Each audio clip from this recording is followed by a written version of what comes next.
This video is for anybody that might have already got started with Lyft or is thinking about getting started with Lyft. I will give you a little bit of insight on what I think about the app. For starters, I must say Lyft is definitely awesome when it comes to promotions.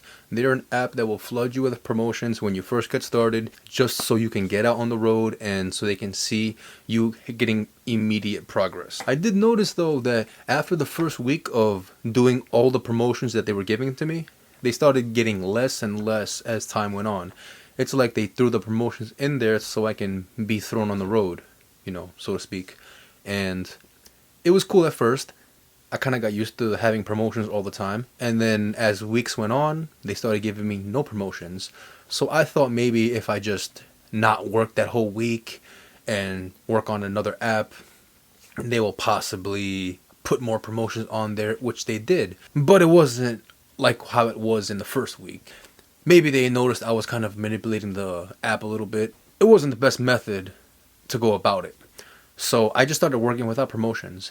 And the following week, when I started doing that, they gave me a ride challenge, which was awesome. You see, at first it was about complete 25 calls for $250. And I thought that was crazy simple. I'm like, yo, let me get on the road. I'll finish this real quick. And I did. I finished it real quick. But after that week, they had no ride challenge and they had a ride guarantee, which kind of fooled me a little bit. I thought it was a challenge, but it wasn't. I ended up getting on a chat with support, which was kind of funny because they told me, oh, that's not a challenge, that's a guarantee. And I quickly caught on to that. So that was what it was, but I learned from it. And after that, the following week, it's like they recorded what I was saying and they kind of knew that I was waiting for a ride challenge and they threw me a ride challenge, which was awesome. But this time it wasn't $250 for 25 calls. It was 49 calls and I was going to get $117. Now, they kept doing this for a few weeks. In fact, they're still doing this right now. I still have the ride challenges available and it's on my app currently and I'm working on mine right now. I don't know how long this might last. I don't know if they're going to take it away. I don't know if this is a thing that they always do or maybe if they just do it to top drivers, because I do currently have 5 stars. I've done already 300 rides and I have maintained 5 stars this whole time, which is awesome. I've definitely worked hard for that because I try to keep a clean car and I try to make sure that my customers are happy and they always arrive on time. I'm not going to lie. At first, it was a little dismotivating when I was getting promotions left and right, and then out of nowhere, it just disappeared. Very disheartening. I got over it. It's something you got to just get over and just think about, the bigger picture. What are you working for? You're working for money. You're not working for promotions. Promotions are nice when they come in, but they're not always promised. When they are, they're cool. So I've learned that with the Lyft app, don't rely too much on promotions and just be happy when they come. You see, currently with my best week, I'm sitting at $1,000 for the entire week. And that was about 39 hours that I was online for. And I booked 32 hours. So I was only actually driving people for 32 hours, not 39. And I'll actually pop it up right here so you guys can take a good look at exactly what I was talking about for that week. Yeah, tips are nice when they come. They're not always promised, but for the most part, I haven't seen too many, so I don't rely on them. But when they come, they're cool.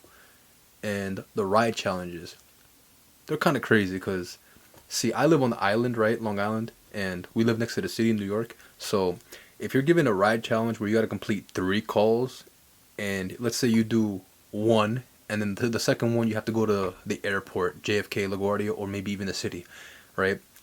I don't have plates, TLC plates, required to drive in the area to be able to pick up people. I don't have those plates on my car. So whenever I'm given a ride challenge and I have to drop somebody off far away, that challenge is no good. It's a no-go. And it happens a lot. So I'm not sure if it's just the way the system works, luck of the draw, or it's just the algorithm that they created in order to avoid having to pay their drivers the bonus. At first I thought it was a little unfair. I quickly realized that it was a little incentive that they used to have drivers get out there. Some might get the promotions, some might not. And that system is working to their own favor so that the driver does not get that promotion, because they know what drivers do and do not have the documents required to be able to drive in the city. And they know I do not have the documents, and they still give me calls where I gotta go far, knowing it's gonna ruin my bonus. I don't cry about it. I just take care of the call and I get it done. You know, it is what it is at that point at the end of the day. But it is disheartening at first when you're trying to get that extra money and you're going for that goal. You want to make those extra $15 or $12, you know, a couple times a day, whatever it may be, and they take you far away where you're not able to complete that.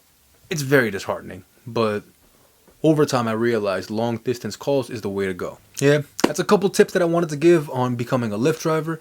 I thank you guys so much for watching the video, and I just got this new mic that I'm really liking a lot. It's awesome. You know, I was using a cheap little mic before. You know, I got it on Amazon before. I think it was the Mavo something. It was cool. It worked for a while, but to be honest, I like this guy. It makes life easier.